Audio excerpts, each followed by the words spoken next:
Hello everyone, आप लोग का बहुत बहुत स्वागत है जीके ओशन यूट्यूब चैनल पर। आज के इस वीडियो में हम लोग डिस्कस करने वाले हैं जीके और साइंस के कुछ बहुत ही इंपॉर्टेंट क्वेश्चन जो कि आपके एग्जाम के लिए इंपॉर्टेंट है। तो चलिए हम लोग अपना आज का डिस्कशन स्टार्ट करते हैं। वीडियो को पूरा देखिएगा। लास्ट में आपसे एक इंपॉर्टेंट क्वेश्चन पूछूंगी जिसका आंसर आपको कमेंट सेक्शन में देना है। तो आज का हमारा पहला क्वेश्चन है, बायोगैस में मुख्यतः पाई जाती है। आपके सामने चार ऑप्शन दे रखा है, ईथेन, मीथेन, ब्यूटेन या प्रोपेन।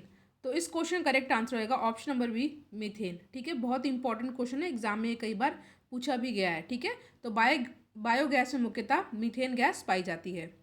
नेक्स्ट क्वेश्चन है आपके सामने, कार्बन का वह अपरूप जो विद्युत व ऊष्मा का सुचालक है तथा उत्तम लुब्रिकेंट है। तो यहाँ पे हमारा सही आंसर हो जाएगा ग्रेफाइट। ठीक है, ऑप्शन नंबर बी हो जाएगा यहाँ पे हमारा सही आंसर। और जो पेंसिल की लिड होती है वो भी ग्रेफाइट से बनी होती है। ठीक है, नेक्स्ट क्वेश्चन पे हम लोग आते हैं। क्वेश्चन है, मानव हार्मोन्स इंसुलिन उत्पन्न होता है यकृत में, अग्नाशय में, गुर्दे में या पिट्यूटरी में। तो आपके सामने ये बहुत ही इंपॉर्टेंट क्वेश्चन है और यहाँ पे हमारा सही आंसर हो जाएगा अग्नाशय में। ठीक है, मानव हार्मोन्स इंसुलिन अग्नाशय में उत्पन्न होता है। नेक्स्ट क्वेश्चन है, मस्तिष्क तथा मेरुरज्जु पर चढ़ी झिल्ली में सूजन आ जाने से होने वाला रोग कौन सा है। मोस्ट इंपॉर्टेंट क्वेश्चन है ये। देखिए, मस्तिष्क तथा मेरुरज्जु पर चढ़ी झिल्ली में जब सूजन आ जाती है तो उससे कौन सा रोग हो जाता है, ये हो जाता है मेनिनजाइटिस। ठीक है, कई बार एग्जाम में पूछा गया क्वेश्चन है ये दोनों ही क्वेश्चन मोस्ट इंपॉर्टेंट है। नेक्स्ट क्वेश्चन पे हम लोग आते हैं, तेल जल के तल पर फैल जाता है क्योंकि। आपके सामने चार ऑप्शन दे रखा है। इस क्वेश्चन करेक्ट आंसर रहेगा, तेल जल के तल पर फैल जाता है क्योंकि तेल का तल तनाव पानी से कम होता है। ठीक है, तो ऑप्शन नंबर डी हो जाएगा यहाँ पे हमारा सही आंसर। नेक्स्ट क्वेश्चन पे हम लोग आते हैं। क्वेश्चन है,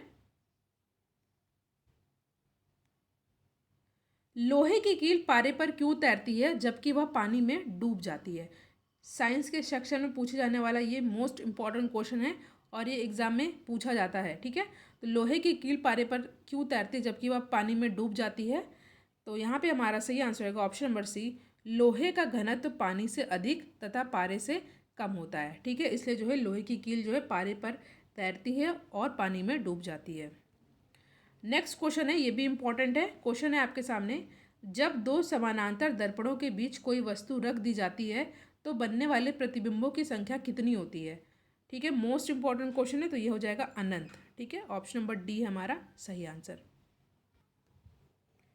नेक्स्ट क्वेश्चन है, 1 लीटर पानी में कितनी कैलोरी होती है। ठीक है, 25 कैलोरी, 100 कैलोरी, कोई कैलोरी नहीं होती या 10 कैलोरी। तो ये भी इंपॉर्टेंट क्वेश्चन है और हमारा सही आंसर हो जाएगा 1 लीटर पानी पीने से हमें 0 कैलोरी मिलती है। ठीक है, तो ऑप्शन नंबर सी हो जाएगा हमारा सही आंसर। जी के क्वेश्चन स्टार्ट हो गया है। क्वेश्चन है, शताब्दी एक्सप्रेस गाड़ी का नाम किसकी शतवार्षिकी को संबोधित करता है। जवाहरलाल नेहरू, भारतीय राष्ट्रीय कांग्रेस, भारत का स्वतंत्रता युद्ध या महात्मा गांधी। तो यहाँ पे हमारा सही आंसर रहेगा option number A, Jawaharlal Nehru. Next question है, ब्रिक्स बैंक का मुख्यालय कहाँ पर है। आपके सामने चार ऑप्शन है, मुंबई, शंघाई, जोहानिसबर्ग या मास्को। तो यहाँ पे हमारा सही आंसर होगा ऑप्शन नंबर बी, शंघाई। ठीक है, B for Brazil, R for Russia, I for India, C for China and last में जुड़ा था एस फॉर साउथ अफ्रीका। पहले ब्रिक था, बाद में ये ब्रिक्स हो गया। हेडक्वार्टर कई बार पूछा था, आपको याद कर लेना, शंघाई। ठीक है, जो कि चीन में है। नेक्स्ट क्वेश्चन है, भारतीय खाद्य निगम की स्थापना कब हुई थी।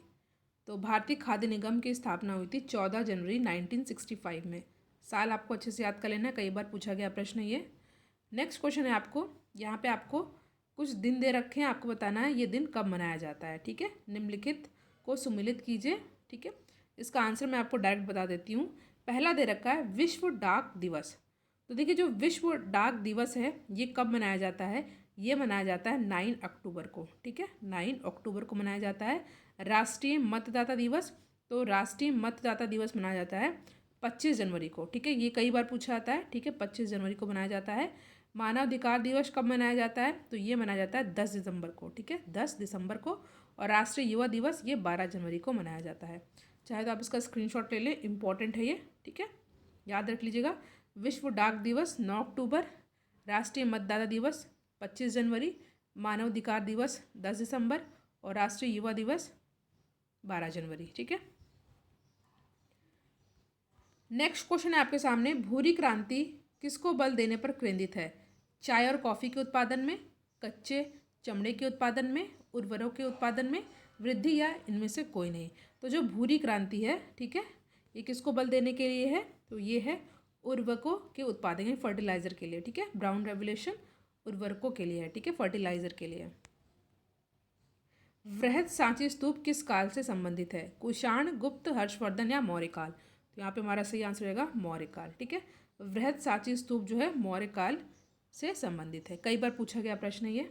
नेक्स्ट क्वेश्चन है, भारत के किस राज्य में सबसे बड़ी अंतर्देशीय लवणीय आर्द्र भूमि है? बहुत ही ज़्यादा इंपॉर्टेंट क्वेश्चन है। 4 ऑप्शन आपके सामने, मध्य प्रदेश, हरियाणा, गुजरात और राजस्थान। तो भारत के किस राज्य में सबसे बड़ी अंतर्देशीय लवणीय आर्द्र भूमि है? तो ये है राजस्थान। ठीक है, एरिया की बात की जाए तो एरिया की दृष्टि से भारत का सबसे बड़ा राज्य कौन सा है? राजस्थान। पॉपुलेशन की बात की जाए तो उत्तर प्रदेश। ठीक है, उत्तर प्रदेश की राजधानी लखनऊ है।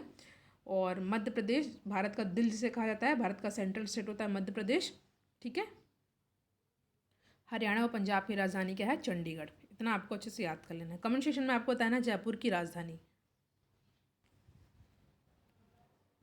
नेक्स्ट क्वेश्चन है, भारत के किस राज्य में गेहूं का सर्वाधिक उत्पादन होता है? उत्तर प्रदेश, हरियाणा, मध्य प्रदेश या पंजाब?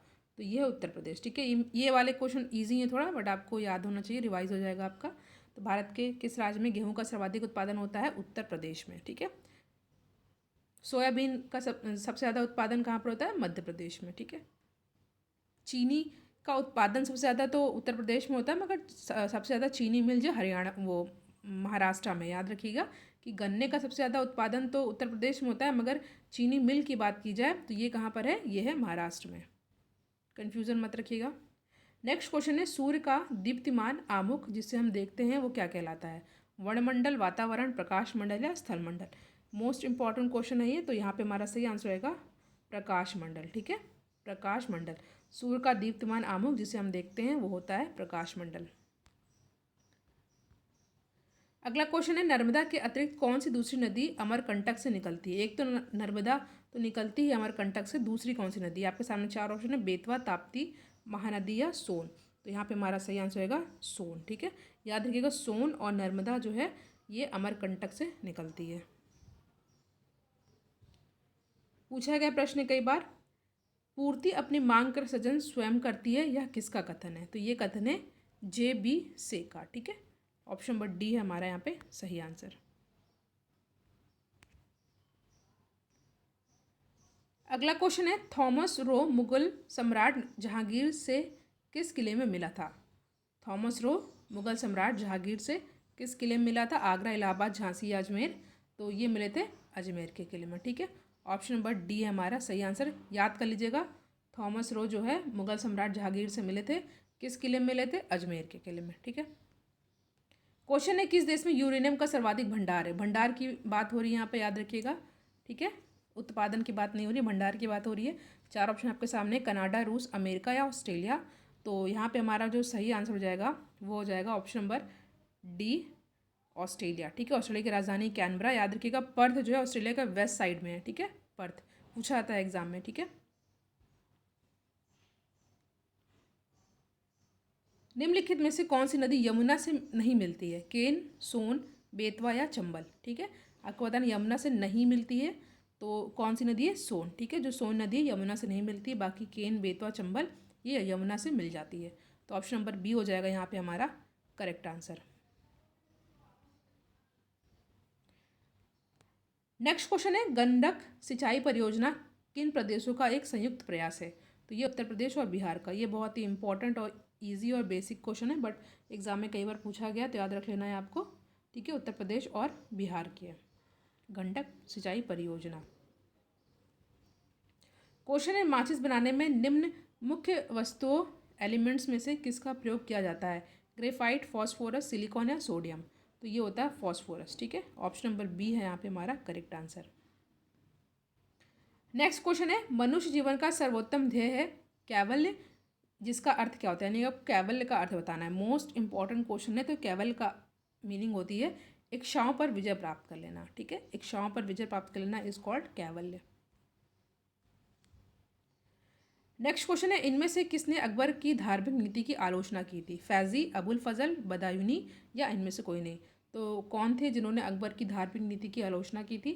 तो ये थे बदायूनी, ठीक है, C is our correct answer.